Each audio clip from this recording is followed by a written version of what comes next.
Alright, so we learned all about the for loop and even created a loop inside a loop. But there is another type of loop in JavaScript, and that's the while loop. So let's explore that one now. And to understand how the while loop works and the difference between the for and the while loop, let's actually go back to our first for loop lecture and get back the code of this weightlifting exercise. So just copy this and we will keep it for comparison basically. So let's put it back to 10 here as well. And so let's now do the same thing with a while loop. So implementing the same with a while loop, we still need the same components. So we still need a counter so that we can then actually print the current value to the console. We still need a condition so that we know when to stop, and we still need to increase the counter somehow.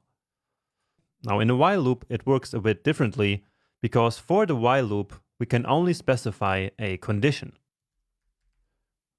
So while, and then just the condition is the only thing that we can specify here.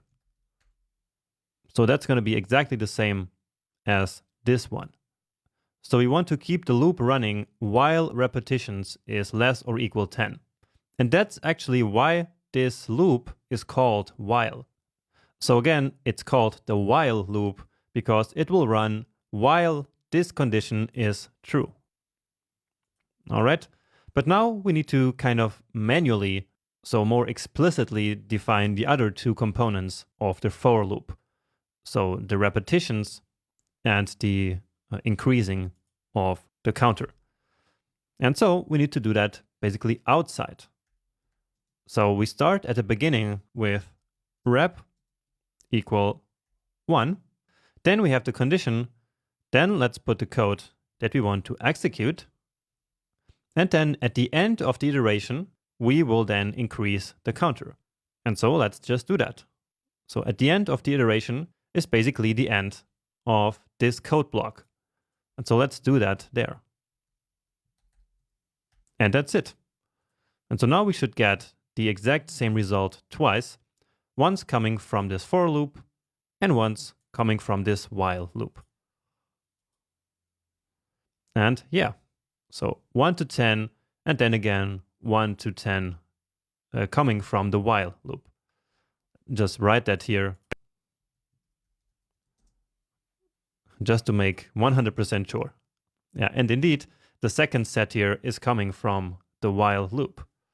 So this all means that the while loop is more versatile than the for loop, which means that it can be used in a larger variety of situations. And that's because it does not really need a counter. So we put the counter here because we need it for this specific use case. But all the while loop really needs is the condition, which needs to stay true for it to keep running. And that condition can be any condition. It doesn't have to be related to any counter at all. And sometimes that's exactly what we need to solve a certain problem. So a problem without any counter. So without a number that is increasing. And so let's create such an example here. So I will start by taking off this for loop. We no longer need that one. And now we will do a simple example that does not depend on a counter, but instead it will depend on a random variable. Okay? So what we're going to do is to basically roll a dice and then keep rolling the dice until we roll a 6. And then when we roll a 6, we stop. So essentially, we will want to keep running the loop while the rolled dice is different from 6. And so in this case, we do actually not know beforehand how many times the loop should run. And so we don't need a counter variable. And that's exactly the use case of a while loop. So let's start by creating that random number. And so the roll of a dice is a number between 1 and 6. The way that we implement this does not matter at this point. Okay? We will learn more about random numbers at a later point. And so for now, basically just type what I am writing here. So we're using math.random, and this will create a number between 0 and 1. Then we'll multiply that by 6, but this is going to be a decimal number. Let me just show that to you quickly, because I think this is still interesting for you. So you see that it's a decimal number, and so now we need to get rid of this decimal part. And so that we do using math.trunc. And so this will give us a number between 0 and 5, and then we add 1 and get 1 to 6. So again, don't worry about the implementation of this at this point. We will do this again later. But what matters here is that as we reload the page, we get a random number here that is different every time. And so it will be different for you, of course. So different from what you see in the video as you keep reloading your own page. Okay, and so now let's do what I explained earlier. So again, we want to keep running the loop until we roll a 6. So until this dice variable here holds the value of 6. And so the condition of the loop is now going to be dice different from 6. And as soon as the value is 6, it will stop. And let's log the value to the console here. So you rolled a and then dice. And so let's get rid of this one here. And now let's log it to the console. But keep in mind that actually right now we are only creating one dice value. So at this point the loop doesn't make a lot of sense. And so actually let's keep working on this before we test it. So again, we are only creating one random number between 1 and 6 here, right? And if that's different than 6, this loop here will run. But right now, the loop would then run forever, which I'm not going to show you here now because that would crash the browser.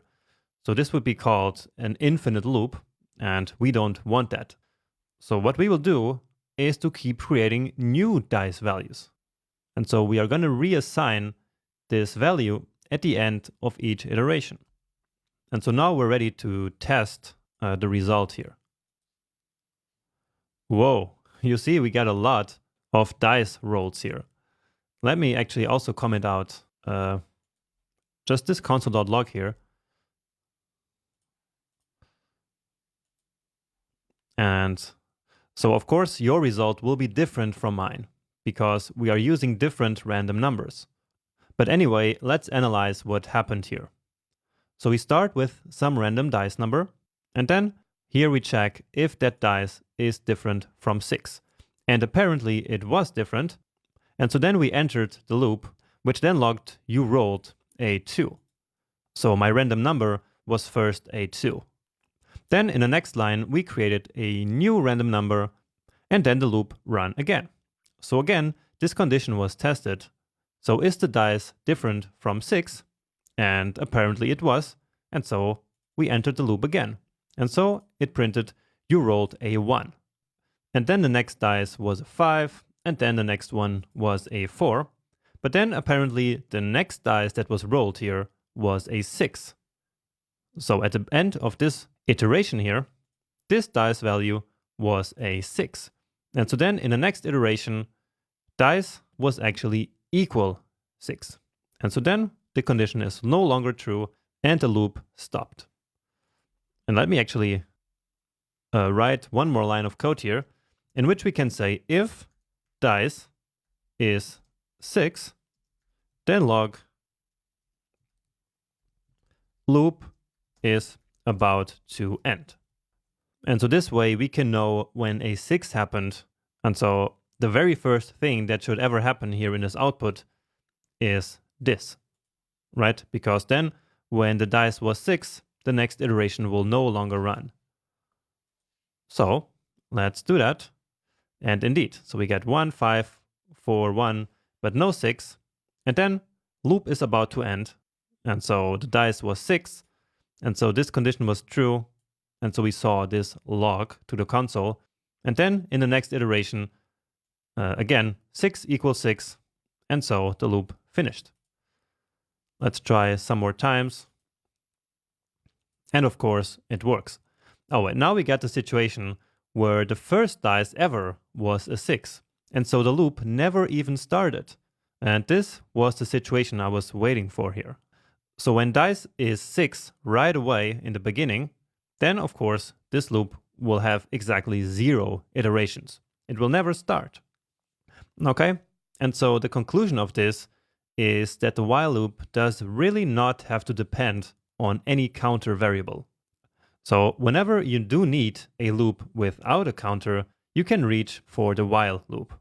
So basically, that happens whenever you do not know beforehand how many iterations the loop will have. So in that situation, the while loop is the right tool for the job. And that's exactly what we had here. So we had no way of knowing how many times we would roll a dice that's different from 6. Now, on the other hand, when we do know how many times the loop will run, that means that we're going to actually need a counter. For example, when we want to loop over an array, we already know how many elements that array has, and so we know how many iterations we will need. And therefore, the for loop is usually the right choice to loop over an array. All right, and with this, we kind of finished the JavaScript fundamentals. All there's left to do now is for you to complete the final coding challenge of this section.